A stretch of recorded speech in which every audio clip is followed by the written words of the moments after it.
Hi there, Janet Fritz here for Galaxy Girl Creations. Welcome to my channel and welcome to another day of 30 Days of Sketches. Today is day 5 and our sketch is from Crystal Barrett over at Pineapple Papers, and this is series 14, so this means this is the 14th time that we've done 30 Days of Sketches. That's a lot of sketches, you guys.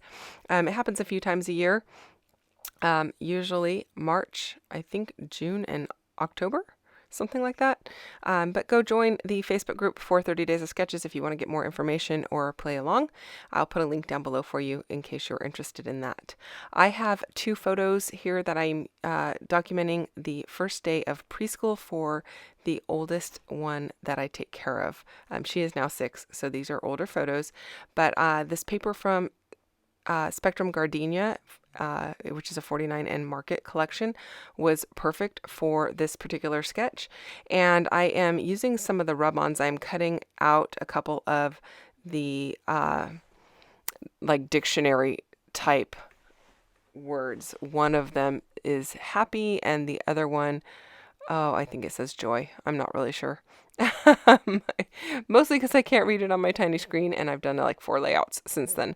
Anyway, I am just using a whole bunch of different things from Spectrum Gardenia and just using the collection as a whole, basically. So lots of ephemera here. I'm going to do kind of a tone-on-tone pattern with it. In the sketch, there are lots of leaves on those circles, and so I decided to pull out these leaves. I've got some purple ones. The blue ones have a huge white border on them, so I am cutting that border off. I didn't actually realize, but there is actually another blue one in this pack, which is probably actually from one of the other, like the embellishment pack, the embellishment cluster kit, but and it just got thrown in this pack, but it did not have that white border on it, but I didn't realize that until I'd already cut this one off, and which is fine. I don't really like the white border anyway, so trimming it off was no big deal. So I'm going to use that butterfly. I'm also going to use that big purple heart, and then I'm going to use a couple of small pink buttons, a purple button. Going to rub these words on in kind of a triangular pattern with this black piece that I'm tucking underneath my photograph. So I don't want my triangle to be perfect, but I do want it to kind of have 3 points of that black and white. So I thought that the text rub-ons would be perfect for that. I'm going to use the piece that says love this, but that little striped pink label is not going to make the cut. I'm going to replace it with a black one. I felt like it needed something else a little darker back in there, and so I'm going to replace it with that. And that blue label up at the top does not make the cut either. I don't know, I just couldn't get it to sit the way I wanted it, and I think maybe I moved my flowers a little bit around when I was gluing it down, so it just didn't sit right. So I'm not going to use that. I'm going to keep it a little bit more simple, and I really do like the way that this comes out. I'm going to use that purple edge of paper up in the upper left hand corner just to kind of finish that off and bring a little bit of interest up to that side of the layout. And yeah, it's going to be really a kind of a quick layout, you guys, but you get a big impact because the paper is amazing and the collection overall is amazing. I do really love the rub-ons from 49N Market. They go on really easily. In fact, almost too easily. Like if you accidentally kiss it to your paper when you weren't expecting it, you might lose part of your rub-on on your paper. So if you are someone who has not had really great luck with rub-ons and you haven't given the 49N Market ones a try, you should try those because they are so much better than the ones from back in the day in the mid 2000s, which those ones don't really work very well anymore anyway because they do have a shelf life. But these ones have been working great and I've had no problem with them. They go on really easily and I just love how they add some extra texture to the paper. So I did pop my leaves up onto a little bit of foam tape. I'm using these little foam circles. I normally use Fun Foam from Walmart, which is just in the kids craft foam or the kids crafting area, and it's adhesive backed on one side, but these happen to be just a little bit thinner, these little circles, and I got a bunch of them from a friend of mine, and so I'm using those up when I can. So, or when I feel like it makes sense. That is a magnet that I just put on top of that butterfly to hold it down. It is a chipboard butterfly, and because there's a little bit of foam on those leaves, I wanted to make sure it made good contact with the paper. My glass mat on my desk is magnetic, so that is why I'm able to use my magnets to go ahead and hold things down, in case you were interested in knowing that. And that is from my glass board is from Glassboard Studio, and the magnets are also from glassboardstudio.com. Although this is a glassboard from last fall, they do a different design each month.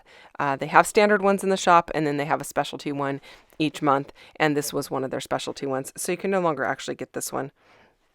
Anyway, creating a little cluster here and layering up in the upper right hand corner of my photograph, and I'm really liking how that's looking. I'm going to tuck this little leaf cluster in. I am inking everything up with a little bit of black soot distress ink just to give it a little bit of extra pop, and just to give it a little bit of differentiation from the background as well. So in my two photos, they look very similar. I realize that, but the expression on her face is different, and I apologize that you don't get to see that. She, for privacy purposes, her parents are just not, would just prefer their kids not be all over social media. So, but they don't mind me using the photographs. It is something that I've asked them, and they were totally okay with it as long as I just cover their faces. And so I've also covered up the name of her school that's on her shirt so that you can't see that either. I don't want to give away any of their personal information. But it is her first day of preschool. That is her little bedroll because they still take naps. And then she's got a lunchbox and a backpack, and everything has sharks on it. She was super into sharks when she was about 3 years old. And so lots of sharks going on. And it's super cute. I just think it's really adorable. And she looks like such a big girl in the photographs, but she's still really just little. She's so cute. Anyway, she is 6 now, and in second grade or first grade. So not, like I said, these are older photos. I am popping up some of these buttons onto some foam, and then the larger of the buttons I did put a little twine through, and then I did run a little bit of baker's twine through the tags that I have going on here just to give a little added texture, and I really like how that's looking. And then the little piece that I cut off at the top of the page here, I'm just adding it back to the corner just to give it a little bit of so it doesn't, I don't know, just to make it come around the corner a little. And I just figured I might as well use it because I have it. Now I do have these foam stickers or puffy stickers from Pink Fresh Studio. They're old. They've been in my stash for quite some time, but I am going to use them as my title. My title is just going to be first day and preschool. So I was going to say first day of preschool, but I decided to split it up. So the blue ones are going to be up here, and they're actually going to be up to the right of the butterfly, and it's going to say first day. And then down in the pink area, I'm going to use pink ones to say preschool. So preschool, first day. And I really like how that looks. I just use a little bit of glue on the back of my hand to add to these little puffy stickers, and I don't make you sit through watching me do that, but I just tap them off into some glue on the back of my hand to make sure that they stick really well and don't pop off of the layout. I did add a black and white heart to that upper right hand cluster to the upper right of the photograph there, just to give a little bit more interest in that area and to kind of play off the buttons in the other areas. And I'm liking how that's looking. I'm just finishing up the word preschool. I love that these letters are not like perfectly colored because they kind of mix in with the mixed media background. And I think that just adds to the overall look of it. And I'm pretty happy with that. That is about it, you guys. Thank you so much for watching. If you have questions or comments, as always, just leave those down below and I'll get back to you as quickly as I can.